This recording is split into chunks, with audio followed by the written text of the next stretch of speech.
Hi, I'm Domhnaill Hernon. It's an Irish name, phonetically impossible to pronounce based on the spelling. I work for Nokia Bell Labs. I'm based here in New Jersey for 2 years, but I grew up in Ireland, as you can tell from my accent.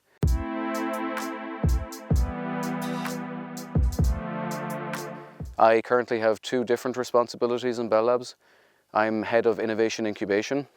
In that role, that's where we take the research assets that are typically fundamental in nature, very far away from being close to product grade readiness, and we turn them into proto products or proto solutions.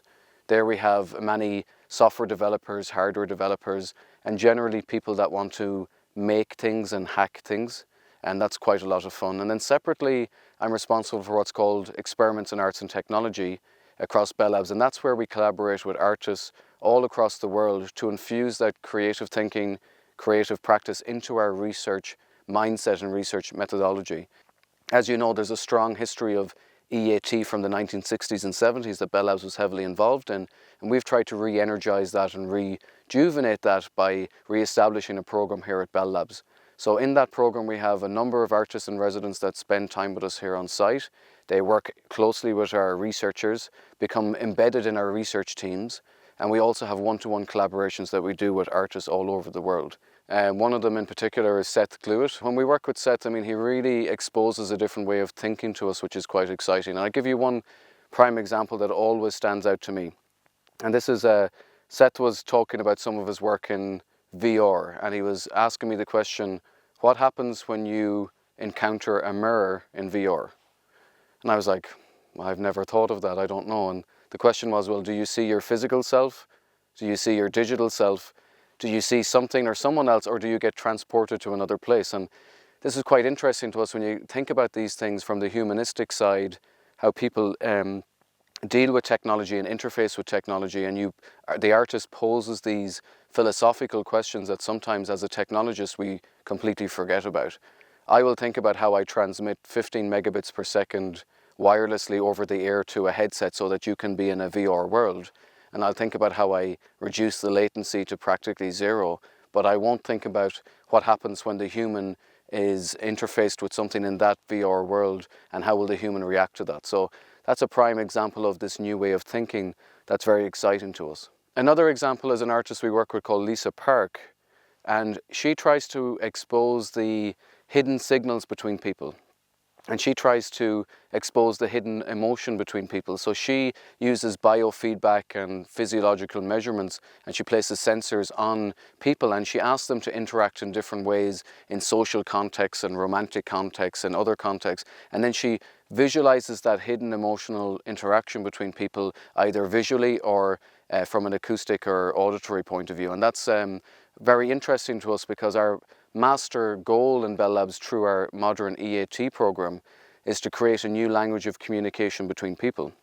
We want this language to be able to share emotions, share sentiment, share cognition, and be able to almost transfer state between one person to the other.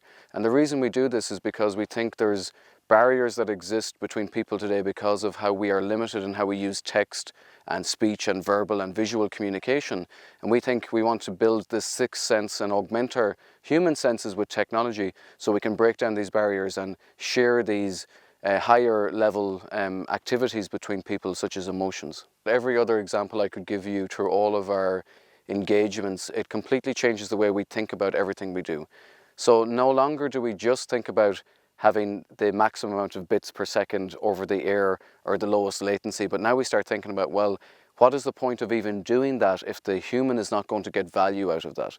So how can we think about now that interaction between the human and the technology, and how can we start thinking now, I have a little Seth or Lisa or any other artist on my shoulder, and they whisper in my ear saying, what would the artist think about this, and how would they put the human at the center of what you're doing? And I think that's the biggest disruption, positive disruption that we've had by engaging with the artists, because they've completely changed our perspective on how we think about technology and how technology should help humanity. There's a lot of excitement at the senior level in the company as well, because they understand that to really disrupt from a technology point of view and to bring the human into the center of that, you need to work with these creative mindsets. There's a big difference between how an engineer and a scientist thinks versus an artist. So An engineer and a scientist, they're very reductionist in their approach and very linear. So I'm a trained engineer. I start with a very big problem and I break it down into the smallest part that I can solve, and I become super focused on that tiny little part and I forget about everything else around me. And I can kind of go after that solution to that problem in a very linear way. Whereas the artist will start exactly the opposite. They'll take a very little thing and all of a sudden they'll blow that out into this gargantuan new universe of thinking and ideas that we would never go in that direction. So now we have the reductionist linear engineer scientist partnering with the divergent lateral thinking artist, and the two of them together are a magical combination. And when we talk about interdisciplinary anything, in Bell Labs we've lots of interdisciplinary scientists and research, but now we've added a whole new dimension to that, which is really quite powerful. So that's one example. So we're infusing that creative thinking, that creative process into our researchers' mindsets so they can be more creative in how they go about doing their research. So that's one, and that's an immediate thing. I have key examples of a number of researchers in Bell Labs that have come to me and said, I cannot believe how I'm thinking in new ways about how I would do my video analytics or my haptic responses or my robotic this or whatever, and saying I'm thinking about it in a totally new way. So that's one.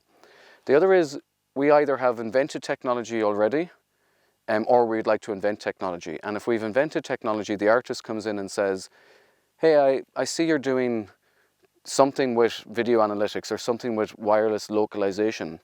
Have you ever thought about doing this with it? And they'll give us this crazy idea of tracking a human in this space or doing something like that. And we go, no, we never thought of that. And we get excited by the challenge that now our technology can be repurposed in a very exciting new way. Or sometimes we won't have developed technology that solves the problem that the artist wants to address, and we'll have to invent new technology. So that's another kind of prime example. And then the third one, as I mentioned, we have this goal of developing this new language of communication to share emotions and cognition and these kind of concepts. And we're on this long-term path. And we will not solve that anytime soon. But each artist we work with, we're working with them because they bring very unique thinking, very unique insights. And a lot of them are heavily involved in technology themselves. And in fact, their technological capability is as strong as ours in Bell Labs in certain areas, which excites us as well. And then they add the extra dimension of the creativity. And we think we know we're on this path, this long-term path of developing this new language. And each artist is helping us build a certain momentum in a trajectory along that path.